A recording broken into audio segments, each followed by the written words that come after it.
ஒரு vital catch miss ஆச்சு. Plus last ஒரு 4 ஓவர்ஸ் நாங்கள் சரியா அவங்களுக்கு கரெக்டாக போட்டிருக்கணும். ஸோ அது கொஞ்சம் இன்னும் பெட்டராக பண்ணியிருந்தா மேபி நாங்கள் ஈஸியாக ஜெயிச்சிருக்கலாம் இந்த மேட்ச்சு. நம்ம கையில் தான் இருந்தது.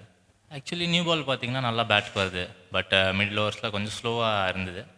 ஸோ ஆக்சுவலி ஓப்பனர் சூப்பராகவே ஆடினாங்க, நல்லா ஸ்டார்ட் கொடுத்தாங்க. மிடில் கொஞ்சம் விக்கெட் போனால எங்களுக்கு கொஞ்சம் டைம் வேணும். ஏன்னா அதே ஃப்ளோவில் எல்லாருமே அவுட் இருந்தால் ரொம்ப கஷ்டம். ஸோ நானும் ராஜ்குமார் நல்லாவே எடுத்துகிட்டு போயிட்டோம். ஸோ இந்த ஸ்கோர் ஆக்சுவலி ஜெயிக்கிறதுக்கு பார் ஸ்கோர் தான். பட் சின்ன சின்ன மிஸ்டேக்ஸ் நாங்கள் பண்ணோம்.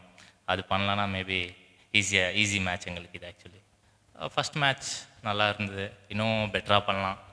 ஸோ நெக்ஸ்ட் மேட்ச் ஸ்டார்ட் நல்லா இருக்குது. ஸோ இதுலேருந்து இன்னும் சில விஷயங்கள் நான் பண்ணோம், அதை நான் கரெக்டாக பண்ணிக்கிறேன். கண்டிப்பாக ஃபஸ்ட்டு வந்து டீம் வின் பண்ணியிருக்கோம் ஃபஸ்ட் மேட்ச், அது ஹாப்பியாக இருக்குது. அதேமாரி பவர் பிளேயில் ரன் போச்சு, அதுக்கப்புறமும் அந்த டீம் பிளான் அதுக்கு என்னவோ அதுதான், அதனால தான் அந்த ஒரு இது இருந்துச்சுன்னு ஃபீல் பண்ணுறேன்.